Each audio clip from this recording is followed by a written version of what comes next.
with senior consultant neurology and Dr. Aman Bhartish, consultant in neurosurgery. So I will hand over the mic to them and ये तो सारे दसेंगे कि what stroke is all about, जैसा कि precautions ready. नमस्कार जी, मैं doctor अबीर, senior consultant neurology, पारस hospital Panchkula से।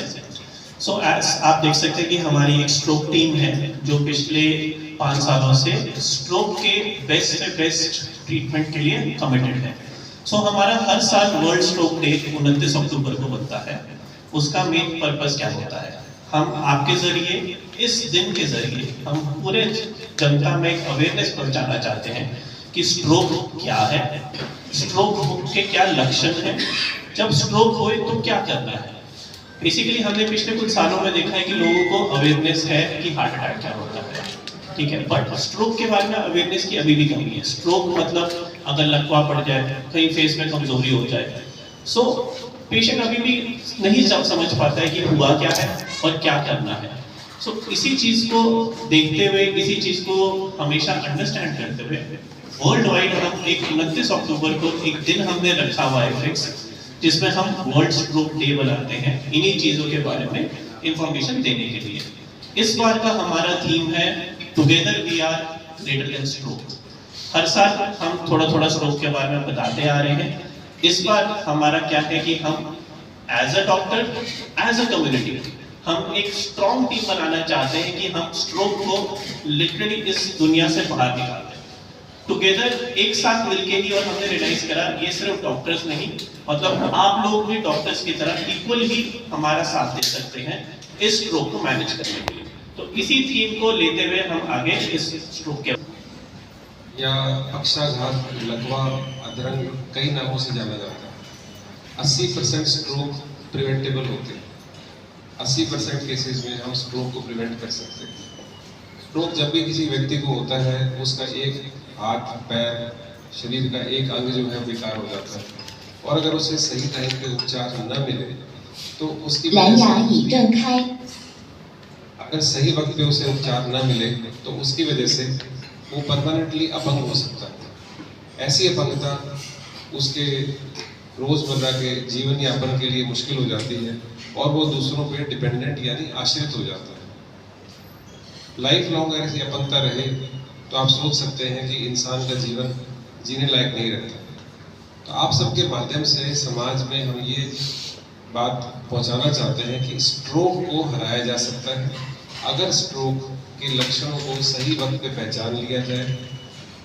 तो आप उस पेशेंट को हॉस्पिटल ले जा सकते हैं निर्धारित समय में। इसमें गोल्डन आवर कहा जाता है कि पहले 1 घंटे में, स्ट्रोक के होने के पहले 1 घंटे में मरीज को हॉस्पिटल पहुंचना जरूरी है। वहाँ पे सीटी स्कैन, MRI के टेस्ट होने के बाद कि किस प्रकार का स्ट्रोक है, कितना नुकसान है, उसके आधार पे हम उसका ट्रीटमेंट बनाते हैं कि कितनी दवाई दी जाएगी, क्या इंजेक्शन लगाया जाएगा, कैसे क्लॉट निकाला जाएगा। ऐसे बहुत सारे एडवांस्ड इलाज आज की तारीख में हमारे पास उपलब्ध है। ये इलाज जितना जल्दी स्टार्ट होंगे उतना बढ़िया है। स्ट्रोक में इंजेक्शन होता है जो कि पहले 4.5 घंटे में लग सकता है। एक क्लॉट निकालने की विधि होती है, उसका भी टाइम जो है 12 घंटे तक का होता है। लेकिन जितना जल्दी पेशेंट पहुंचे उतना जरूरी है। तो गोल्डन आवर जो कहा जाता है, पहला 1 घंटा वही जान बचा सकता है। एक्सीडेंट के मरीजों को, रोड ट्रैफिक एक्सीडेंट, सड़क पे एक्सीडेंट हो जाता है तो कहा जाता है कि पहले 1 घंटे का मिला हुआ उपचार उसका जीवन बचा सकता है। सेम पहले 1 घंटे में अगर स्ट्रोक का मरीज किसी बड़े हॉस्पिटल पहुंच जाए जहां सीटी स्कैन, MRI की सुविधा उपलब्ध हो तो उसका जीवन बचाया जा सकता है।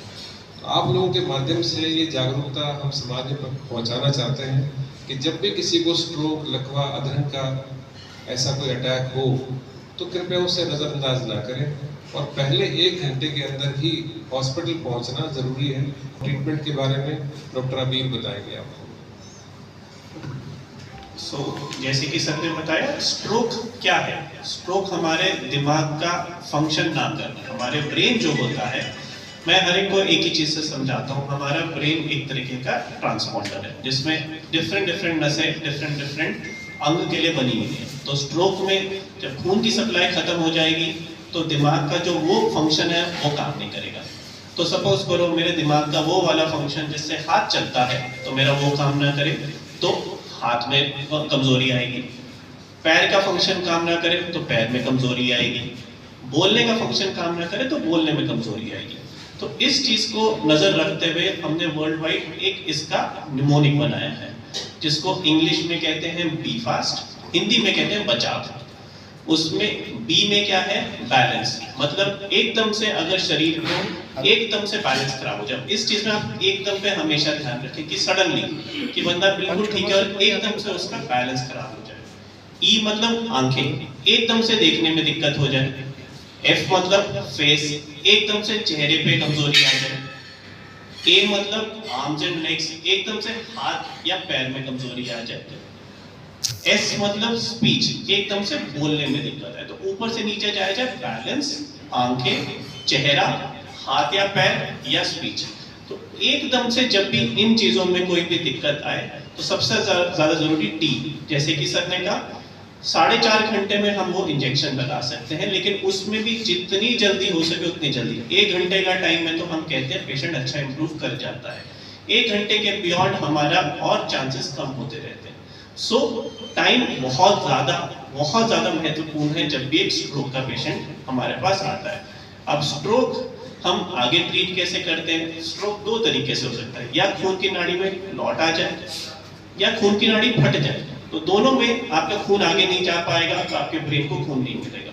तो खून की नाड़ी में क्लॉट आ जाए तो हम एक इंजेक्शन लगा सकते हैं खून की नाड़ी का उस क्लॉट को खोलने के लिए, जैसे हार्ट में लगता है वैसे यहाँ पे लगा सकते हैं। सपोज करो क्लॉट बड़ा है या खून की नाड़ी उस इंजेक्शन से नहीं खुला तो हम एक तार डाल के उस क्लॉट को बाहर भी निकाल सकते हैं। ये है क्लॉट का। लेकिन सपोज करो खून की नाड़ी फट जाती है, अंदर ब्लीडिंग हो जाती है, तो उसके लिए भी अब हमारी स्ट्रोक टीम में न्यूरोसर्जन्स होते हैं जिसके में वो अपने तरीके से अपने सर्जरीज करके भी उस जो खून की नाड़ी फटी है उसको ठीक कर सकते हैं। इस पे फर्दर बताने के लिए यहाँ पे आपको डॉक्टर अमन बताएंगे। मैं हूँ डॉक्टर अमन बातिश, कंसल्टेंट न्यूरोसर्जरी। मैं एक ब्रेन और स्पाइन सर्जन हूँ और जैसे डॉक्टर अनुराग सर और डॉक्टर अबीर ने बताया कि स्ट्रोक 2 तरीके का होता है, या तो खून की नाड़ी में ब्लॉक होता है या खून की नाड़ी फट जाएगी। जब खून की नाड़ी में ब्लॉक होता है तो आपको न्यूरोलॉजिस्ट ट्रीट करेगा, चाहे वो इंजेक्शन देगा या गाइड वायर डाल के वो उसको क्लॉट को निकाल देगा। बट जब खून की नाड़ी फट जाती है तो पूरा जो ब्लड होता है नाड़ी के अंदर वो ब्रेन में चले जाता है, और जब वो ब्लड ब्रेन में चले जाता है इसे कॉमनली हम कहते हैं ब्रेन हेमरेज। बहुत पेशेंट्स आके बोलते हैं हमारे को कि सर ब्रेन हेमरेज हो गया है, क्या करना है। उस कंडीशन में यूजुअली सबसे पहले आपको एक न्यूरोलॉजिस्ट देखेगा। अगर न्यूरोलॉजिस्ट देखेगा उसको लगेगा कि ब्रेन हेमरेज बहुत ज़्यादा है तो एक न्यूरोसर्जन का ओपिनियन लेगा। अगर ब्रेन में प्रेशर ज़्यादा है, ब्रेन के अंदर ब्रेन एक तरफ शिफ्ट हो रहा है, उस कंडीशन में फिर हमारे को सर्जरी करके उस ब्लीड को बाहर निकालना होता है। ब्रेन में ब्लीड हमेशा एक बहुत ही बड़ा कॉम्प्लिकेशन होता है क्योंकि ब्रेन से ब्लीड निकालना इतना आसान नहीं होता है और ब्रेन इतना प्रेशर झेल नहीं पाता। तो जब भी ब्रेन हेमरेज होता है जल्दी से जल्दी आपको एक न्यूरोलॉजिस्ट या न्यूरोसर्जन को दिखाना है कि अगर ज़रूरत है तो with in the next few hours ऐसे पेशेंट की सर्जरी हो जानी चाहिए। और ब्रेन हेमरेज के पेशेंट्स अगर टाइमली ऑपरेट हो जाए, अच्छी केयर हो जाए, उनका रिहैबिलिटेशन अच्छा हो तो पोस्ट ऑपरेटिवली ये पेशेंट्स अच्छा करते हैं। लेकिन अगर यही पेशेंट्स ब्लीडिंग के बाद आपके पास लेट आते हैं तो आउटकम बहुत ख़राब होता है। तो जैसे सर ने कहा कि आपको इंजेक्शन लगाने का टाइम है 4 घंटे, 12 घंटे में क्लॉट निकालने का है, उसी तरीके से जब भी ब्रेन हेमरेज होता है और बड़ा है तो आपके पास टाइम बहुत कम होता है to get a surgery done. Usually जब पेशेंट हमारे पास आता है हम कोशिश करते हैं कि within 1 hour patient operation table पे शिफ्ट हो जाए और उसकी सर्जरी शुरू हो जाए। इसके बाद हमारे पास not only neuro surgery neurology but neuro intensive care भी है जिसमें पेशेंट जो स्ट्रोक का आता है चाहे सर्जरी होए चाहे क्लॉट होए उसकी केयर होती है वहाँ पे और उसको धीरे धीरे इम्प्रूव करा जाता है और फिर उसकी फिजियोथेरेपी और रिहैबिलिटेशन होती है। So overall management of stroke में जो आपका जो लीडर जो main person is the neurologist. If the neurologist feels, उसको लगता है कि सर्जरी रिक्वायर्ड है तो न्यूरोसर्जन का रोल आता है, एंड उसके बाद एक न्यूरो इंटेंसिव केयर टीम होनी चाहिए। Thank you. स्ट्रोक से बच सकते हैं कैसे? सिंपल चीजें, बहुत ही सिंपल, जो शायद हम बचपन से सुनते आ रहे हैं बट शायद हम ध्यान नहीं देते आ रहे हैं। नंबर 1, शुगर कंट्रोल करना, इनको मॉडिफाइबल रिस्क फैक्टर, ये ऐसे रिस्क फैक्टर्स हैं जिनको हम हमारे हाथ में है, हमारे हाथ में उनको कंट्रोल करना। सबसे पहले शुगर सबकी बिल्कुल कंट्रोल होनी चाहिए। ऐसा नहीं, बहुत मरीज आते हैं हमारे पास कह के कि सर शुगर की दवाई शुरू हो गई है, शुगर की दवाई क्या जिंदगी भर चलेगी, शुगर की दवाई एक बार खाई तो क्या उसकी लत पड़ जाएगी? नहीं, हमारा मेन एम शुगर की दवाई से नहीं, हमारा मेन एम है शुगर आपके कंट्रोल में रहनी चाहिए। ऐसा ही बीपी भी आपका लाइफ लॉन्ग बीपी हमेशा कंट्रोल में होना चाहिए। 蓝牙已连接。 एक फिगर मैं हर एक को बताता हूँ, 140/90, उससे नीचे आप बीपी हमेशा कंट्रोल करके रखिए। चाहे आपका बीपी कम उम्र से शुरू हुआ हो, 20-25 की उम्र से, क्या आपका बीपी आपको पहली बार 60 की उम्र में पता चले, इस पर डिपेंड नहीं करता कि आपकी गोली 1 चल रही है, 2 चल रही है, 3 चल रही है। फिगर हमारी है बीपी कंट्रोल होना चाहिए। तीसरी चीज कोलेस्ट्रॉल आप अपना कंट्रोल करिए। हर एक को पता है, हर एक को कोलेस्ट्रॉल, हर कोई हमारे पास सर हमारा कोलेस्ट्रॉल बढ़ गया, कोलेस्ट्रॉल बढ़ गया, बट उसका महत्वपूर्ण समझिए कि ये चीजें कंट्रोल करोगे ना ही स्ट्रोक, हार्ट अटैक, मतलब आपकी शरीर की आधी प्रॉब्लम्स ठीक हो जाएगी। चौथी चीज जो आजकल आप लोगों ने भी देखी होगी, हमने भी बड़े होते थे देखिए कि सेडेंटरी लाइफस्टाइल, मतलब अब हम शायद आप अपने बचपन में भी काफी खेलते थे, हमने भी अपने बचपन में खेला, बट जैसे जैसे लाइफ बढ़ती जा रही है, अब ज्यादा जिंदगी हमारे कंप्यूटर्स के सामने निकल रही है, मोबाइल्स में निकल रही है, बाहर खेलना काफी कम हो चुका है।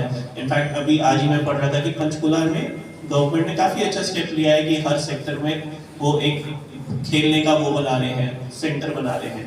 तो that is a very good step to increase the physical activity. तो हमारी फिजिकल एक्टिविटी सिंपल होती है, एक हफ्ते में 150 मिनट वॉक, यानी रोज की 25 मिनट। एक दिन छुट्टी भी ले लो तो 6 दिन, रोज की 25 मिनट वॉक, यानी हफ्ते में 150 मिनट अच्छी ब्रिस्क वॉक आपको स्ट्रोक से बचा सकती है। तो सिंपल चीजें, शुगर, बीपी, कोलेस्ट्रॉल, साथ में आपने डेली एक्सरसाइज करनी है थोड़ी। पांचवी चीज जो स्मोकिंग, अल्कोहल, मतलब एक ऐसे चीजें जो हम डेफिनेटली रोकना चाहते हैं, जिसको रोकने के लिए गवर्नमेंट ने आज स्टेप्स भी उठाए हैं, ये कि स्मोकिंग, अल्कोहल रोको, आपकी ये प्रॉब्लम्स बंद हो जाएंगी। सो ये एक ऐसी चीज है स्ट्रोक। अब जैसे कि सर ने पूछा डिहाइड्रेशन, हाँ, अब इसके आगे हम हर एक बचपन से सुनते रहे पानी पीना चाहिए, पानी पीना। गर्मियों में हम कहते रहते हैं 2.5 से 3 लीटर पानी पीना है, डेली पीना है। पीते कितने हैं? शायद 2-3 ग्लास, 1-2 बॉटल, क्योंकि इतनी बिजी जिंदगी हो गई, शायद पानी पीने का टाइम नहीं मिलता। तो इसलिए, और पानी कम होने के कारण एक हीट स्ट्रोक करके एक चीज होती है, वो होता है which is not same as this stroke. वो थोड़ा, ये हमारा स्ट्रोक है कि हम क्लॉटिंग या ब्लड लीक, बट हाँ, पानी कम होने के कारण भी थोड़ा खून गाढ़ा हो सकता है, जिसके कारण ये हो सकता है। तो बेसिक चीजें वही आ जाती है हर एक की, शुगर, बीपी, कोलेस्ट्रॉल, डेली की एक्सरसाइज, स्मोकिंग बंद करो, अल्कोहल